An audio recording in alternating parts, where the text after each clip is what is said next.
One day, it occurred to a certain emperor that if he only knew the answers to 3 questions, he would never stray in any matter.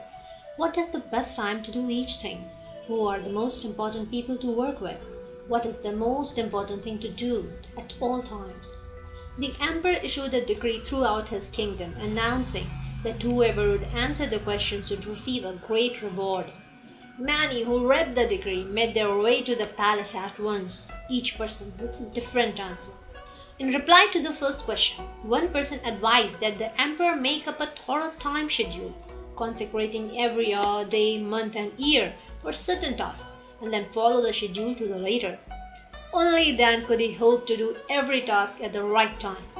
Another person replied that it was impossible to plan in advance, and that the emperor should put all vain amusements aside and remain attentive to everything in order to know what to do at what time. Someone else insisted that by himself the emperor could never hope to have all the foresight and competence necessary to decide when to do each and every task, and what he really needed was to set up a council of the wise and then to act according to their advice. Someone else said that certain matters required immediate decision and could not wait for consultation. But if he wanted to know in advance what was going to happen, he should consult magicians and soothsayers. The responses to the second question also lacked accord. One person said that the emperor needed to place all his trust in administrators. Another urged reliance on priests and monks, while others recommended physicians. Still, others put their faith in warriors. The third question drew a similar variety of answers. Some said science was the most important pursuit. Others insisted on religion.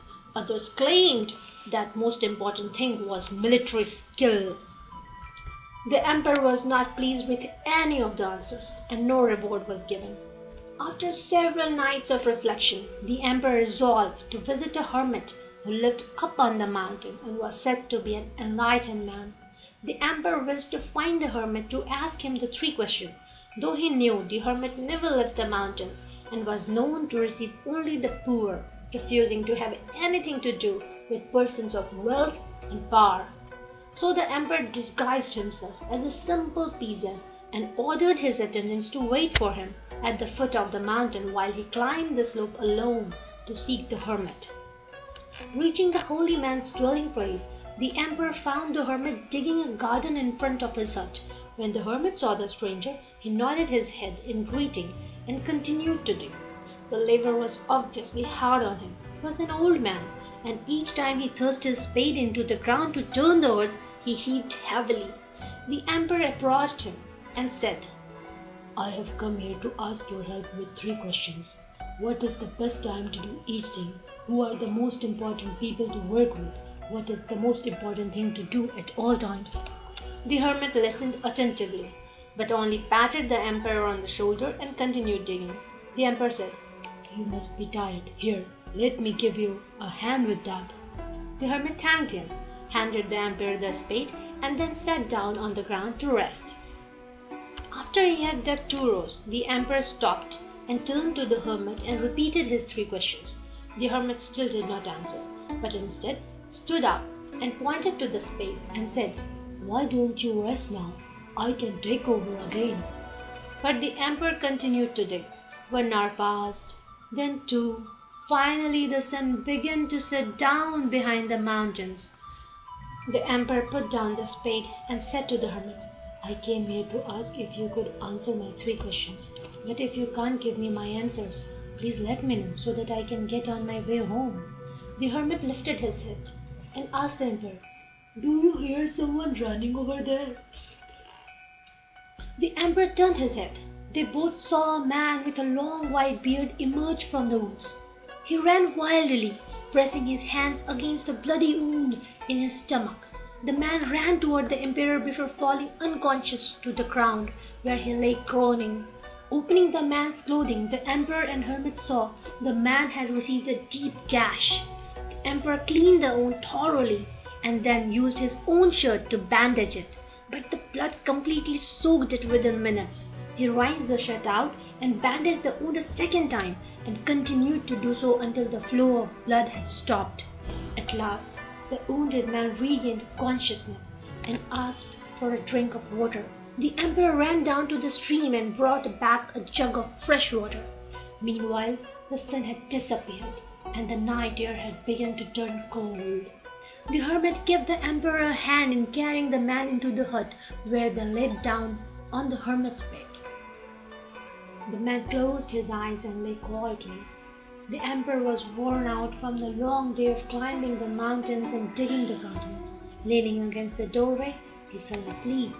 When he rose, the sun had already risen over the mountain. For a moment he forgot where he was and what he had come here for. He looked over to the bed and saw the wounded man also looking around him in confusion.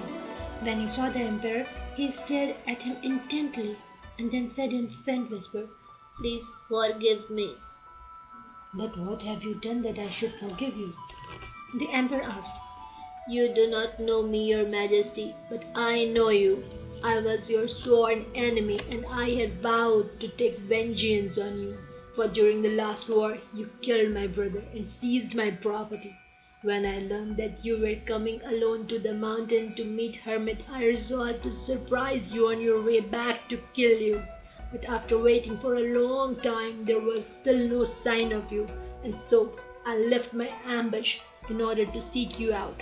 But instead of finding you, I came across your attendant who recognized me, giving me this wound. Luckily, I escaped and I ran here. If I hadn't met you, I would surely be dead by now. I had intended to kill you, but instead you saved my life. I am ashamed and grateful beyond words. If I live, I vow to be your servant for the rest of my life, and I will bid my children and grandchildren do the same. Please grant me your forgiveness." The emperor was overjoyed to see that he was so easily reconciled with a former enemy.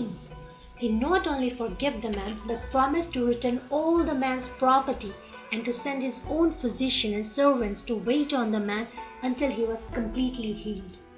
After ordering his attendants to take the man home, the emperor returned to see the hermit. Before returning to the palace, the emperor wanted to repeat his 3 questions one last time. He found the hermit sowing seeds in the earth they had dug the day before. The hermit stood up and looked up at the emperor. "But your questions have already been answered." "What's that?" the emperor asked, puzzled. "Yesterday, if you had not taken pity on my age and given me a hand with digging these beds, you would have been attacked by that man on your way home. Then you would have deeply regretted not staying with me. Therefore, the most important time was the time you were digging in the beds. The most important person was myself, and the most important pursuit was to help me. Later, when the wounded man ran up here, the most important time was the time you spent dressing his wound. For if you had not cared for him, he would have died, and you would have lost the chance to be reconciled with him. Likewise, he was the most important person, and the most important pursuit was taking care of his wound. Remember that there is only one important time, and that is now. The present moment is the only time over which we have dominion. The most important person is always the person with whom you are, who is right before you. For who knows if you will have dealings with any other person in the future. The most important pursuit is to make that person, the one standing at your side, happy. For that alone is the pursuit of life.